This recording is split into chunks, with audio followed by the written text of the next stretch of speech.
নমস্কাৰ, স্বাগতম অন্য এটি নতুন ভিডিঅ'লৈ। বহুতৰে প্ৰশ্ন হৈ আছে যে যি মহিলা উদ্যমিতা অভিযানৰ 10,000 টকাকৈ দিব, তাত আধাৰ কাৰ্ড নথকাসকলে পইচাটো পাবনে নাপায়।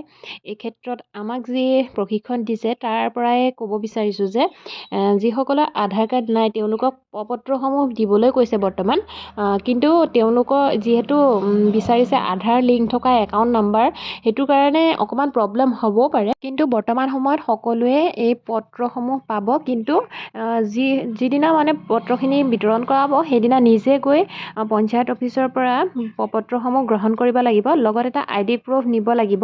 আধাৰ কাৰ্ড নথকাসকলৰ বাবে হয়তো পিছত কিবা এটা সলিউশ্যন উলিয়াব পাৰে, কাৰণ বহুতৰে এতিয়া আধাৰ কাৰ্ড নাই, কিছুমানৰ বায়'মেট্ৰিক হৈ আছে। হয়তো এইটো কাৰণতে বহু মহিলা বঞ্চিত হ'ব পাৰে। পত্ৰসমূহ বিতৰণ কৰাৰ প্ৰায় এমাহ সময় দিছে। এমাহ সময়ৰ ভিতৰতে আমি ফিল আপ কৰি জমা দিব লাগিব। কোনো SHG মহিলাই এই পত্ৰসমূহ বৰ্তমান সময়ত ফিল আপ কৰিব নালাগে।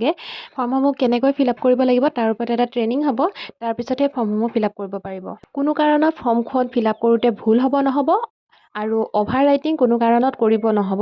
যদি এইকেইটা ভুল কৰে তেন্তে আপোনাৰ ফৰ্মখন কেনচেল হৈ যোৱাৰ সম্ভাৱনা আছে। আৰু এটা কথা, যিসকলৰ মাইক্ৰ'ফাইনেন্স আছে বা বেংকৰ লোন আছে, ছেভিংছ বেয়া, সেইসকল মহিলাই এই সুবিধাটো নাপাব। বাকী আৰু এটা যি সন্তানৰ ক্ষেত্ৰত নিৰ্দেশনা জাৰি কৰিছিল, এই বিষয়ে মই আগৰ ভিডিঅ'টোত কৈছোঁৱেই। যদি চোৱা নাই সকলোৱে আগৰ ভিডিঅ'টোত গৈ চাই ল'ব। আৰু কিবা জানিবলগীয়া থাকিলে কমেণ্ট কৰি জনাব। আজিৰ ভিডিঅ'টো ইমানেই আছিল। যদি ভিডিঅ'টো চাই উপকৃত হ'ল তেনেহ'লে শ্বেয়াৰ কৰি দিব আৰু চেনেলটো ছাবস্ক্ৰাইব কৰি দিব। Bye bye.